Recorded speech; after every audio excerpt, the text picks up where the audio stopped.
যতটুকু সুনাম কামিয়েছেন এই কালকে ল্যাং মারার মধ্য দিয়ে ওনার পুরো সুনাম কিন্তু ল্যাং মারা হয়ে গেছে। এটি যে ওনাকে অপমান করা হয়েছে এটা হয়তো উনি বুঝতে পারবেন না। আপনারা ক্ষমতায় থাকাকালে স্বাধীন গণমাধ্যমে কিভাবে হামলা করা হয়, কিভাবে একজন প্রতিবেদককে, কিভাবে একজন ক্যামেরা পার্সনকে, কিভাবে একজন সাংবাদিকের গায়ে হাত দেওয়া হয়, এবং 24 ঘন্টা পার হয়ে গেছে এখন পর্যন্ত আপনাদের ঘুম ভাঙেনি। আপনারা কি সোশ্যাল মিডিয়া দেখেননি? আপনারা কি টেলিভিশন দেখেননি? আপনাদের কান পর্যন্ত কি আপনাদের পেটুয়া বাহিনীর কোন গোয়েন্দা, কোন ইনফরমার আপনাদের কান পর্যন্ত সেই সংবাদটি পৌঁছায়নি যে যারা রাষ্ট্রের চতুর্থ স্তম্ভ তাদেরকে আপনাদের পেটুয়া বাহিনী ল্যাংমারে রাস্তায় ফেলে দিয়েছে? পৃথিবীর কোথাও দেখিনি যে এভাবে সাংবাদিকদেরকে প্রকাশ্যে মারা হয়, তাও অহেতুক। কোন সাংবাদিক যদি সেখানে ডিস্টার্ব করতো, ঝামেলা করতো, হ্যাঁ তাকে পিটিয়ে সরিয়ে দিয়েছে, তা না।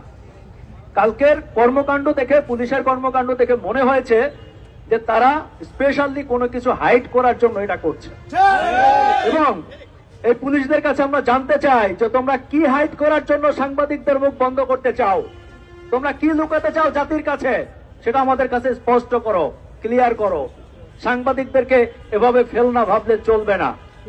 আমি আমাদের সহকর্মী ভাইদেরকে বলবো, যারা মার খেয়েছেন, যারা রাস্তায় আছেন, তারা আরো 2টা করে ক্যামেরা ফিট করেন এবং প্রস্তুত থাকেন।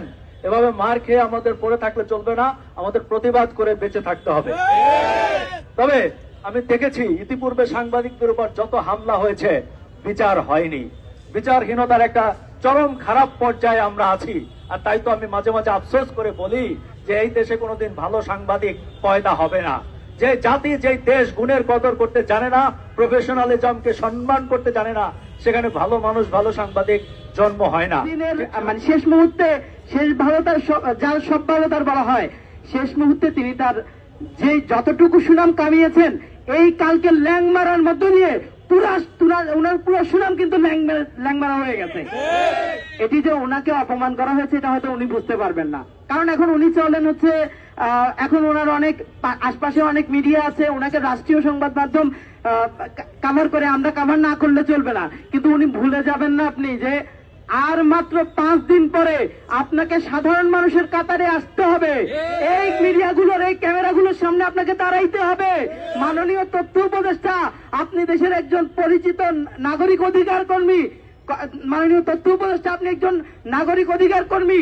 আমরা জানি আপনাকে এই সরকার থেকে নামার পর থেকে আবারও মিডিয়ার সামনে এসে দাঁড়াইতে হবে নাগরিক নেতা মন্ত্রীরায়। কিন্তু কোন মুখে আপনি দাঁড়াবেন?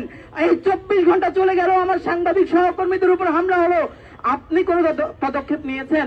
আপনি তো আমাদের দায়িত্বশীল, আপনার তো দায়িত্ব ছিল আমাদের পক্ষ নিয়ে পুলিশকে জবাবদিহিতা করা। আপনি কিছু করেছেন? আপনার মন্ত্রণালয় কোনো বিবৃতি দিয়েছে? কোনো কিছুই করেননি। আমরা শুধু এটুকু কথা রেখে গেলাম, আগামী 5 দিন পর আমাদের কাতারে আপনাকে আসতে হবে, আমাদের এই ক্যামেরার সামনে আপনাকে দাঁড়াইতে হবে। সেদিন আপনি কোন মুখে দাঁড়াবেন এইটুকু আপনি ভেবে নেবেন।